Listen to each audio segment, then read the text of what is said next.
The US warns, China maneuvers, Russia provokes, North Korea threatens. And in the middle, South Korea and Japan brace for impact. Every player is moving pieces on the board, but none of them agree on the rules. This isn't balance, it's chaos. The question is not if another misstep will happen, but when it will drag the world into open conflict. The world is shifting under our feet, and nowhere is the tension more visible than in Asia. Imagine Beijing's Grand Square. Missiles capable of reaching across continents roll past in perfect formation. Armored columns stretch as far as the eye can see. Xi Jinping, Vladimir Putin, and Kim Jong-un stand shoulder to shoulder, waving together as if rehearsed.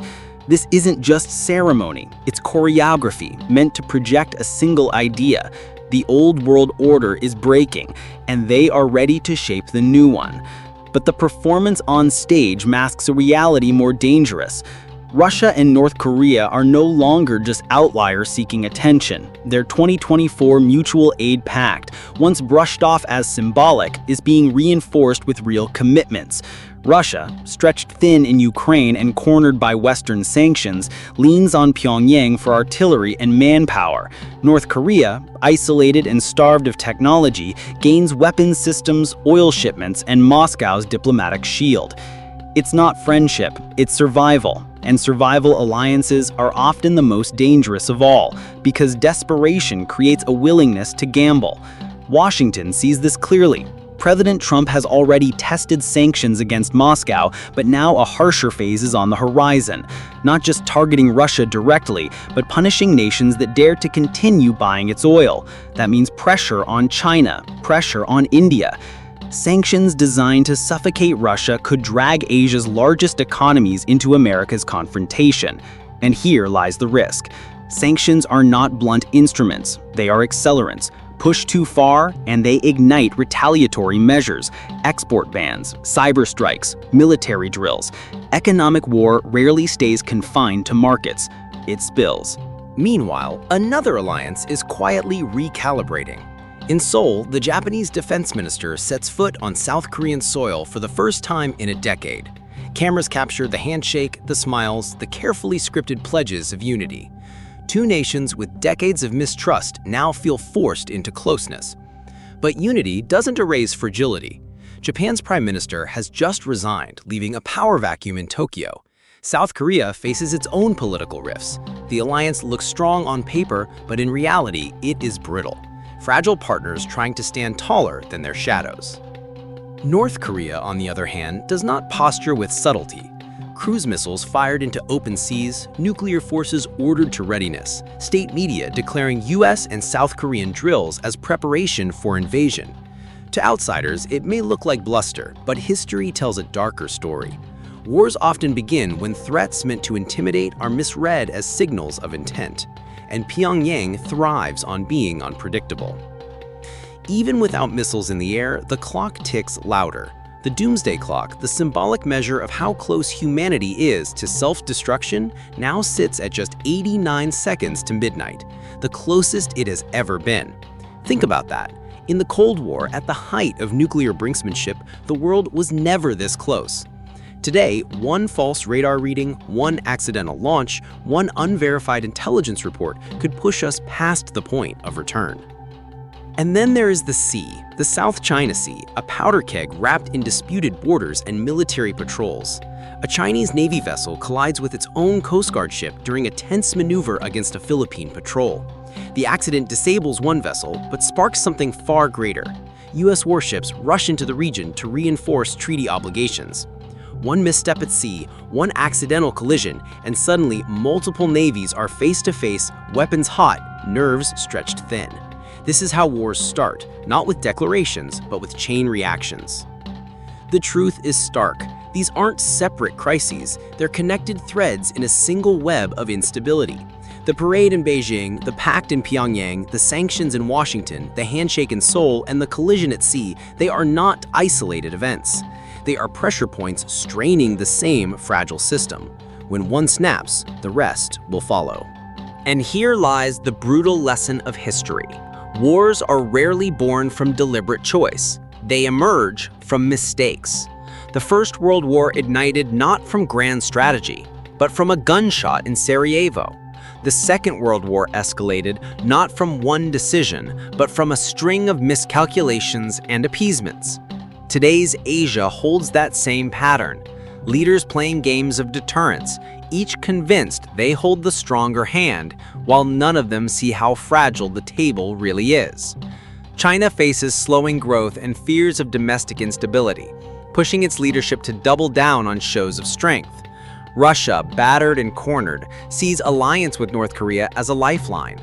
North Korea, desperate for legitimacy, brandishes its nuclear arsenal as its only bargaining chip.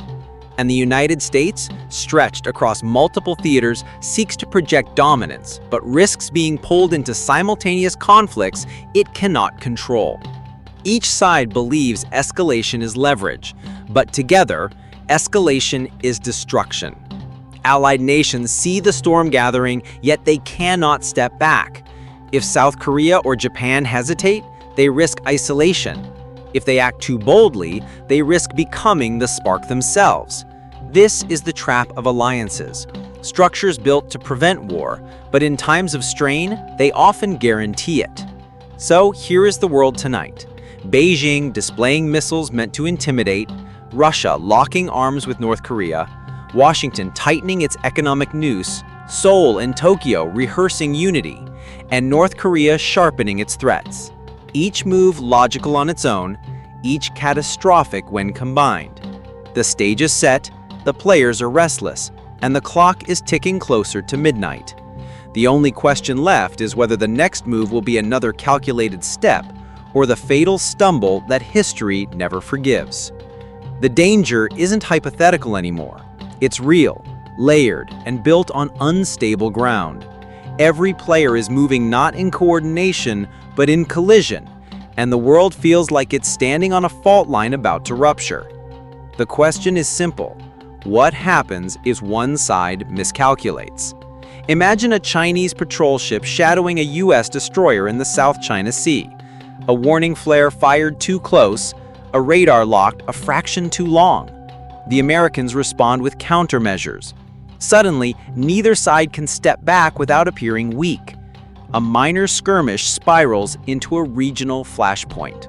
Or picture Pyongyang announcing another test, a launch meant to signal strength but read in Seoul as the beginning of an attack.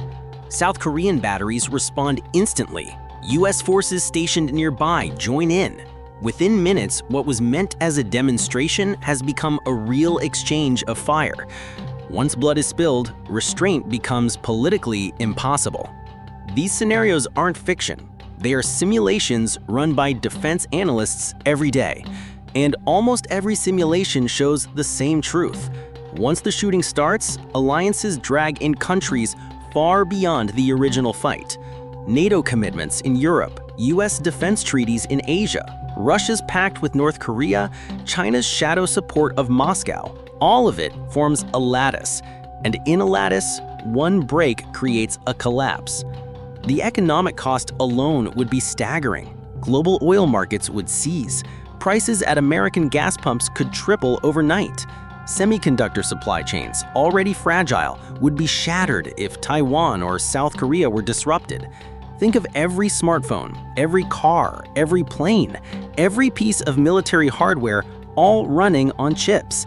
In weeks, shelves empty. In months, industries freeze. Financial panic would ripple through Wall Street and Shanghai alike. Inflation would skyrocket, currencies destabilize, governments collapsed under pressure. War in Asia would not stay in Asia. It would reach into every household worldwide. And beyond economics lies the human cost. Millions displaced, cities evacuated, refugee waves pouring across borders, entire generations living under the shadow of nuclear threat. The 20th century gave us Hiroshima and Nagasaki as warnings. The 21st might not offer warnings, it might deliver consequences. Yet, despite the danger, not all paths lead to war. There are levers, fragile but still real. One is back-channel diplomacy, quiet talks outside the cameras where concessions can be offered without humiliation. Another is crisis hotlines, military-to-military channels that prevent accidents from becoming battles. In the Cold War, these hotlines stopped missiles more than once. Today, their absence or their silence could be fatal. There is also deterrence. Strange as it sounds, North Korea's threats and Russia's pacts don't only escalate, they also bind. If Moscow knows a strike on Pyongyang will demand its response, it hesitates. If Washington knows a blockade could trigger China's embargo, it thinks twice. It is a brutal form of balance, deterrence by fear. But deterrence is fragile when leaders crave unpredictability. Kim Jong-un thrives on keeping adversaries guessing. Vladimir Putin gambles on bold moves. Xi Jinping balances internal weakness with external muscle. And Donald Trump has made unpredictability a political brand. When every leader thinks surprise is their advantage, the world becomes a game of blindfolded chess. Allies like South Korea and Japan remain critical. Their unity strengthens deterrence. Their division weakens it. But unity is easier said than done. Historical wounds, domestic politics, leadership instability, these factors all threaten to unravel cooperation just when it is needed most. If Tokyo hesitates or Seoul fractures, Washington's deterrence in Asia looks hollow, and hollow deterrence is an invitation for provocation. Beyond Asia, the web stretches. Ukraine remains unresolved, NATO stretched thin. The Middle East simmers, energy corridors tighten. The United States cannot afford a two-front confrontation, yet circumstances may force it. China and Russia, meanwhile, gamble that Washington's attention can be split, its will diluted. If they are right, the world may enter its most unstable period since 1939. But if they are wrong, if the US overcommits in both Europe and Asia, the risk of total escalation grows. War planners call this the nightmare scenario. Simultaneous flashpoints spiraling into a global conflict that no side originally sought. Not chosen, not planned, simply triggered by momentum. So what choices remain? The answer lies in clarity. Clarity between allies so that commitments are firm, not vague. Clarity in communication so that radar blips don't become perceived missiles. Clarity in restraint so that sanctions are sharp enough to punish but not broad enough to destabilize the entire system. Without clarity, everything is guesswork. And in geopolitics, guesswork kills. Here's the final truth to leave with. Wars don't happen because everyone wants them. They happen because no one can stop them once they begin. Today, the world is not 90 days from war because leaders are eager for it. We are 90 days from war because leaders believe they can push just a little further, escalate just a little more, posture one step higher without falling off the edge. History shows how often they are wrong. And so, the doomsday clock remains at 89 seconds to midnight. Not because we are destined for apocalypse, but because every signal misread, every sanction misapplied, every collision at sea could be the stumble that triggers the slide. The future isn't set, but the margin is razor thin. The world tonight is a stage, lit with bright parades and dark shadows. Each leader plays to their audience. Each move feels rational in isolation, but together, the choreography is chaos, and chaos needs no plan to become catastrophe. The clock is ticking. The fuse is lit. The choice is not whether tensions exist. They already do. The choice is whether restraint can hold longer than pride. Because in the end, history doesn't forgive the stumble that could have been stopped.